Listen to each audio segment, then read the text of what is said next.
Welcome to NCN news. నా పేరు పుష్ప. బులెటిన్లో ముందుగా హెడ్లైన్స్ చూద్దాం. జీవోలతో కాదు పునాది రాళ్లతో సమాధానం చెప్తున్నాం. మాజీ ఎమ్మెల్యే శ్రీనివాస్ నాయుడుకు జన సైనికులు సూటి ప్రశ్నలు. నిన్న మాజీ ఎమ్మెల్యే జి శ్రీనివాస్ నాయుడు చేసిన వ్యాఖ్యలకు నిరసనగా తూర్పుగోదావరి జిల్లా నిడదవోలు పట్టణంలోని మంత్రి క్యాంపు కార్యాలయంలో నేడు శనివారం జన సైనికులు ప్రెస్ మీట్ నిర్వహించారు. ఈ సందర్భంగా వారు మాట్లాడుతూ రాష్ట్ర మంత్రివర్యులు కందుల దుర్గేష్ నేతృత్వంలో నిడదవోలులో 30 పడకల ఆసుపత్రిని 100 పడకల ఆసుపత్రిగా రూపాంతరం చెందేందుకు కూటమి ప్రభుత్వం కట్టుబడి ఉందన్నారు.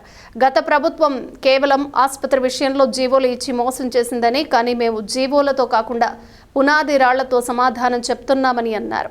మీలాగా ఎన్నికల ముందు హడావిడిగా శంకుస్థాపనలు చేయలేదని తెలిపారు. పూర్తి స్థాయిలో వైద్య సిబ్బంది నియామకం లేకుండా బిల్డింగ్ నిర్మించే ప్రయోజనం ఏంటి అని ప్రశ్నించారు. 2020 సంవత్సరంలో కరోనా సమయంలో నిడదవోలు ప్రభుత్వ ఆసుపత్రిలో రుబీనా అనే డాక్టర్ ఒక్కరే 4 ఏళ్లు పనిచేశారని, ఆ తర్వాత 2021లో పోస్ట్ కోవిడ్ తర్వాత వందల సంఖ్యలో ప్రజలు చనిపోవటం చూసి APV commission Vinod Kumar start చేశారని, 2 ఏళ్ల కాలంలో 2023 నాటికి 8 మంది వైద్య సిబ్బందికి గాను 6 నియమించినట్లు ఈ సందర్భంగా గుర్తు చేశారు. 30 పడకల ఆసుపత్రికే వైద్య సిబ్బందిని తేవటం చేతకాని మీరు 100 పడకల ఆసుపత్రికి పర్మిషన్ ఎలా తెచ్చారో, ఏ విధానంలో వైద్య సిబ్బందిని శాంక్షన్ చేయించారో ప్రజలకు సమాధానం చెప్పాలని ఈ సందర్భంగా మాజీ ఎమ్మెల్యే జి శ్రీనివాస్ నాయుడు ప్రశ్నించారు. నిడదవోలులో పూర్తి స్థాయి అనుమతులతో 100 పడకల ఆసుపత్రి కట్టించి తీరుతామని, ఆ దిశగా కూటమి ప్రభుత్వం కృషి చేస్తోందని తెలిపారు. కూటమి ప్రభుత్వం వచ్చిన తర్వాత నిడదవోలును 500 కోట్ల రూపాయలతో అభివృద్ధి పదంలో ముందుకు తీసుకువెళుతున్నామని ఈ సందర్భంగా జన సైనికులు తెలియజేశారు. ఈ కార్యక్రమంలో నిడదవోలు మున్సిపల్ మాజీ చైర్మన్ భూపతి ఆదినారాయణ, నిడదవోలు జనసేన యువ నాయకులు మరియు శేషగిరి హాస్పిటల్స్ అధినేత డాక్టర్ తోపరాల కళ్యాణ్ చక్రవర్తి, నిడదవోలు మండల జనసేన అధ్యక్షులు పోలేరెడ్డి వెంకటరత్నం, పెరవలి మండల జనసేన అధ్యక్షులు పిప్పర రవి, సింగవరం సొసైటీ అధ్యక్షులు పెన్మత్స చందు, నిడదవోలు నియోజకవర్గం జనసేన నాయకులు మరియు జన సైనికులు తదితరులు పాల్గొన్నారు.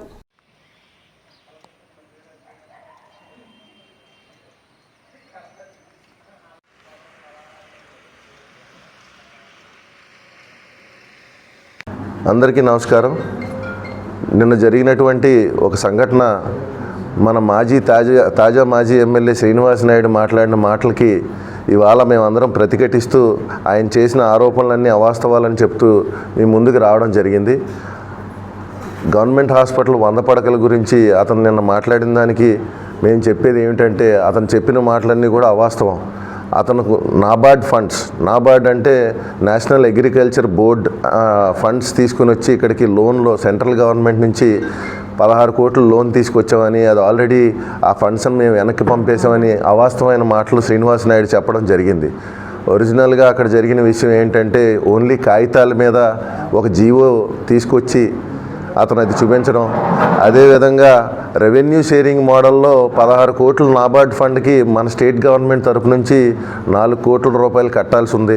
ఇతను ఎమ్మెల్యేగా ఉన్నప్పుడే ఆ జీవో తీసుకొచ్చారు, కానీ అతను ఆ జీవో ద్వారా వచ్చిన 4 కోట్ల రూపాయలు స్టేట్ గవర్నమెంట్ ఏదైతే డబ్బులు కట్టాల్సి ఉందో ఆ డబ్బులు కట్టలేకపోవడం వలన హాస్పిటల్ ఆగిపోయిందే తప్పితే, ఆ 16 కోట్ల రూపాయలు శాంక్షన్ అయ్యి ఇక్కడ రెడీగా ఉండి ఫండ్స్ రిలీజ్ అయిపోయిందని వెనక్కి పంపించేయడం అనేది జరగలేదు. అదేవిధంగా శ్రీనివాస్ నాయుడు గారికి మేము తెలియజేసుకునేది ఏంటంటే, మీరు 2019 నుంచి 2024 వరకు ఇక్కడ మీరు ఎమ్మెల్యేగా ఉన్న టైంలో గవర్నమెంట్ హాస్పిటల్లో ఎన్ని సదుపాయాలు అయితే మా దగ్గర నుంచి కోవిడ్లో కానీ, అదేవిధంగా కోవిడ్కి ముందర కానీ ఇక్కడ ఉన్న ఎక్విప్మెంట్ ఏదైతే ఉందో, ఆయనకి అసలు లోపల హాస్పిటల్లో ఏం ఎక్విప్మెంట్ ఉందనేది కూడా ఆయనకి తెలియదు. మొన్న ఎప్పుడో మాట్లాడుతూ అసలు హాస్పిటల్లో ఒక వెంటిలేటర్ కూడా లేదన్నారు. మేము మొన్న వెళ్ళి దుర్గేష్ గారు స్వయంగా వెళ్ళి స్టోర్ రూమ్ ఓపెన్ చేస్తే లోపల PM కేర్ అని పేరు రాసుండి 5 వెంటిలేటర్లు అక్కడ రెడీగా పెట్టి 4 సంవత్సరాలుగా మూలుగుతున్నాయి లోపల.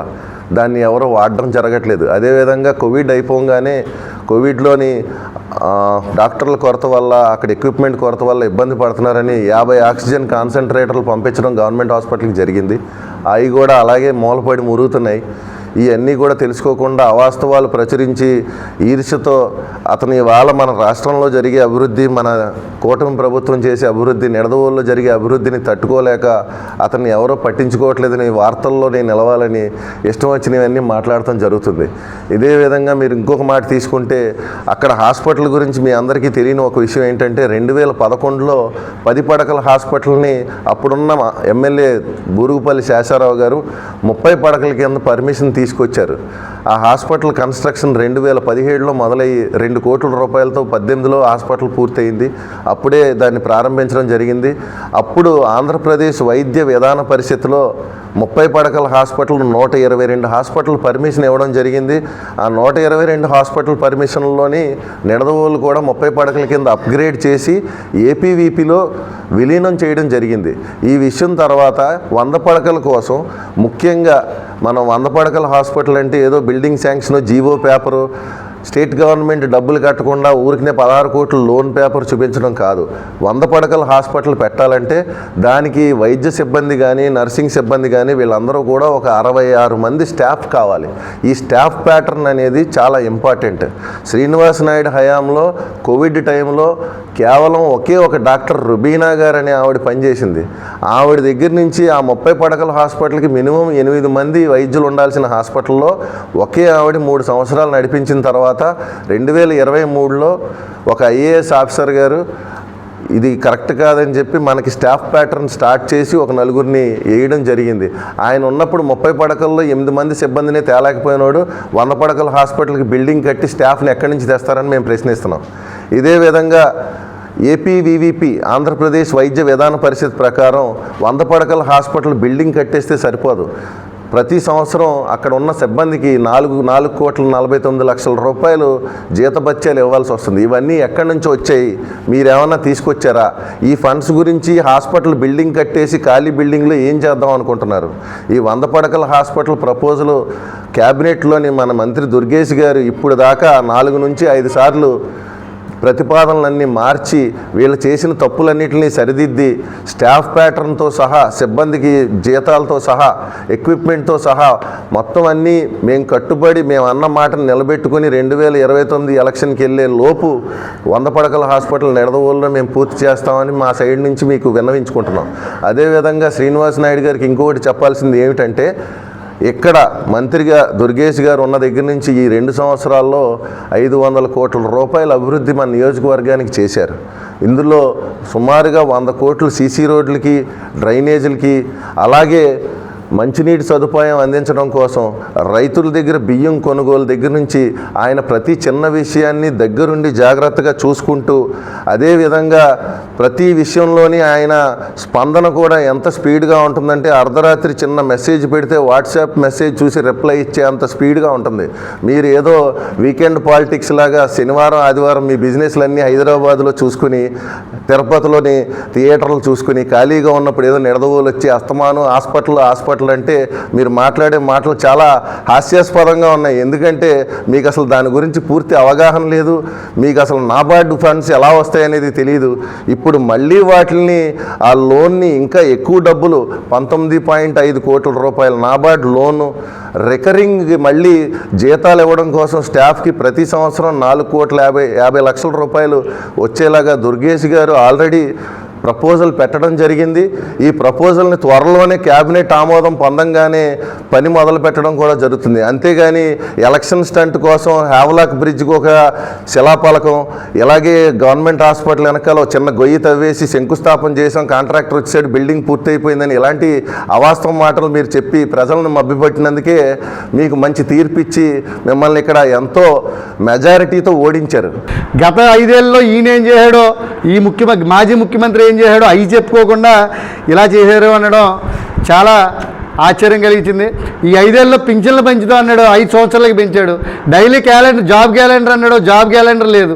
అదేవిధంగా ఉద్యోగస్తులకి అనేక వరాలు ఇచ్చాడు, ఒక్కడు కూడా నెరవేర్చకుండా చేసి ఈ రోజున ఇలాగా ఈ 2 సంవత్సరాల్లోనే మన మంత్రివర్యుల మీద అయితేనేమి, లేకపోతే కూటమి ప్రభుత్వం మీద అయితేనేమి విమర్శలు చేయడం నిజంగా కూడా ఇది దురదృష్టకరమని ఈ సందర్భంగా తెలియజేస్తున్నాం.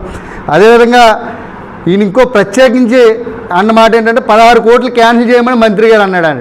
ఈయన మంత్రి గారు అంటూ ఈయన ఏమైనా ఎక్కడి నుంచైనా వచ్చి చూసాడా లేకపోతే ఎవరితోటైనా అంటూ విన్నాడా అని అడుగుతున్నాను ఈ సందర్భంగా. ఖచ్చితంగా మీరు బేషరతుగా ఈ పదాలను వెనక్కి తీసుకోవాలి. ఎందుకంటే నిరంతరం కూడా నియోజకవర్గ అభివృద్ధితో పాటు పట్టణ అభివృద్ధి చేస్తామని చెప్పడంగా చేసి చూపించాం. అది చూశారు ప్రజలందరూ కూడా, ప్రజల మన్ననలన్నీ కూడా చూరగొన్న నాయకుడు ఈ రోజుల్లో ఎవరు ఉన్నారంటే స్వయంగా కందుల దుర్గేష్ గారిని ఈ సందర్భంగా చెప్తున్నాం. మాటలతో కాదు చేతలతో చూపించినటువంటి వ్యక్తి దుర్గేష్ అని చెప్తున్నా. పార్లమెంట్లో ఎన్ని పట్టణాలు ఉన్నా సరే నిడదవోలు పట్టణాన్ని సుందరీకరణంగా తీర్చిదిద్దినటువంటి దుర్గేష్ గారిని మీరు ఆ రకంగా అనడం మేము అందరం కూడా తీవ్రంగా ఖండిస్తున్నాం. ఇంకోటి మరీ ముఖ్యమైన మాట అన్నాడు, జగన్ సీఎం అయి ఉంటే లేకపోతే నేను సీఎం అయి ఉంటే.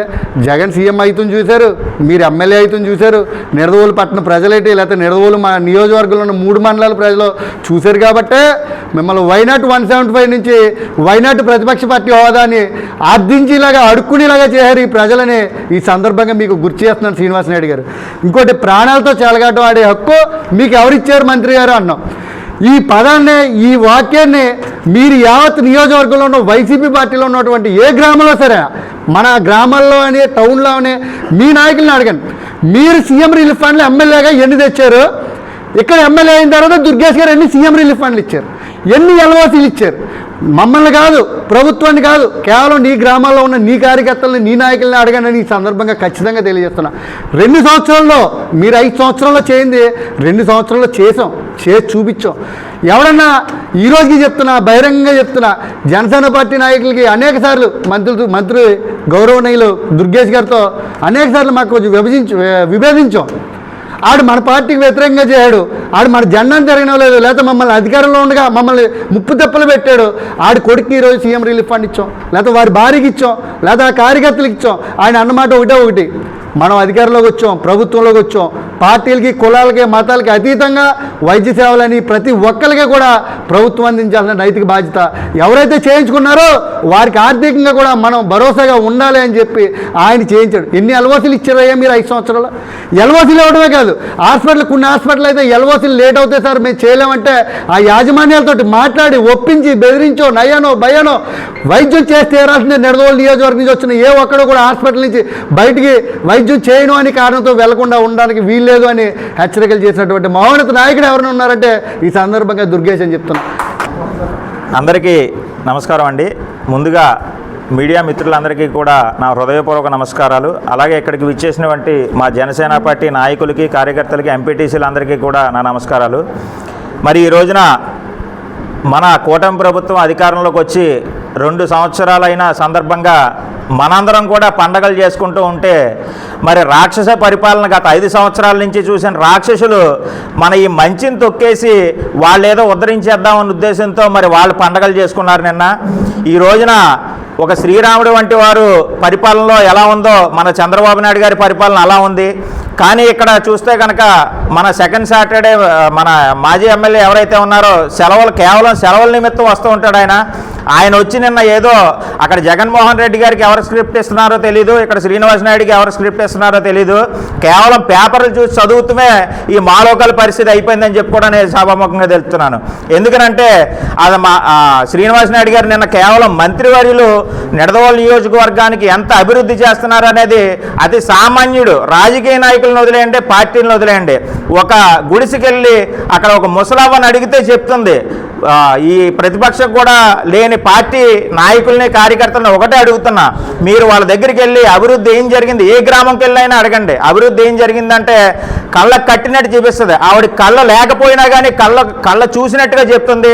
కాబట్టి ఇకనైనా మీరు బుద్ధి తెచ్చుకోవాలి. ఎందుకంటే ఎంత మంచి చేస్తున్నా కానీ మీరు మంత్రివర్యులను ఆ విధంగా అంటున్నారంటే దేనికి సంకేతాలు ఇస్తున్నాయనేది కూడా మీరు ఒకసారి ఆలోచించుకోవాలి. మరి ఈ రోజున మంత్రివర్యులు ఈ రోజున సుమారు 8 గ్రామాల్లో మన పర్యటన చేస్తున్నారు మంత్రివర్యులు. దేని గురించి అంటే కనుక రోడ్లన్నీ కూడా ఈ రోజున నిర్మానుష్యంగా సస్యశ్యామలంగా చేశారు. ప్రతి రోడ్లో కూడా మీరు గుండు సూది వేస్తే కనుక ఆ గుండు సూది కనపడే విధంగా అంత నిర్మాణంగా అంత ఆహ్లాదకరంగా ఈ రోజున రోడ్లు వేయడం జరిగింది. మరి ఈ రోజున మంత్రివర్యులు ఇటువంటి ప్రోగ్రాములు ఉన్నాయని తెలుసుకున్న మరి శ్రీనివాస్ నాయుడు దగ్గర నుంచి పైనుంచి మొట్టుకాయలు పడతాయనో ఏంటో తెలియదు కానీ నిన్న వచ్చి నోటికి వచ్చినట్టు వాగాడు శ్రీనివాస్ నాయుడు గారు. మరి ఇకనైనా మీరు ఎందుకంటే అటువంటిది మీకు తగదు, మంచిది కాదని చెప్పి కూడా తెలుపుతున్నాను. ఎందుకంటే 2024లో మీకు ప్రజలు ఎటువంటి బుద్ధి చెప్పారో మీరు తెలుసుకున్నారు కాబట్టే మీరు 2 సంవత్సరాల నుంచి కనపడలేదు. మరి మీ ఏదైతే నియోజకవర్గ ఇన్ఛార్జి పదవి తీసేస్తారని మీకు ఏమైనా సంకేతాలు అందినాయేమో నాకు తెలియదు. కాబట్టి అక్కడికి వచ్చి మీరు హడావుడి చేశారని మేము అనుకుంటున్నాము. కాబట్టి నాకు తెలిసి మీ పదవి కూడా ఊడిపోతుంది అతి త్వరలోనే. కొత్త వాళ్ళు వస్తారు. కొత్త వాళ్ళు వచ్చినా కానీ మా మంత్రివర్యులు సింహంలో నిలబడతాడు. ఎలా సమాధానం చెప్పాలో అభివృద్ధి చేస్తూనే మేము సమాధానం చెప్తామని కూడా మీ అధికార పార్టీ ప్రతిపక్ష పార్టీ ఏదైతే ఉందో ఈ ప్రతిపక్ష పార్టీ కూడా లేదు నాకు తెలిసి మీకు. ఎందుకంటే హోదా మీరు అడుక్కుంటున్నారని కూడా ఇందాక మన సోదరుడు చెప్పారు. ఎందుకంటే అసెంబ్లీకి కూడా వెళ్ళని నాయకులు మీ దద్దమ్మలు ఎవరైతే ఉన్నారో మీ దద్దమ్మలందరికీ కూడా నేను తెలుపుతున్నాను. కాబట్టి ఇకనైనా మీరు బుద్ధి తెచ్చుకుని మేము ఏదైతే మంచి చేస్తున్నామో మంచిని చెప్పండి ప్రజలకి. ఎందుకంటే రేపొద్దున కాకపోయినా మా పవన్ కళ్యాణ్ గారు చెప్పారు 15 సంవత్సరాలు మేము అధికారంలో ఇలాగే ఉంటామని చెప్పేసి. 25వ సంవత్సరం ఏమన్నా అధికారంలోకి వస్తే ఏమైనా ప్రయత్నం చేస్తారేమో అని చెప్పేసి ఇప్పటి నుంచి మీరు ఇత్తనం వేసుకుంటారని చెప్పి సభాముఖంగా మీరు తెలుపుతున్నాను. మరి అవకాశం కల్పించిన మా సోదరులందరికీ కూడా మరొక్కసారి నా హృదయపూర్వక నమస్కారాలు తెలుపుతూ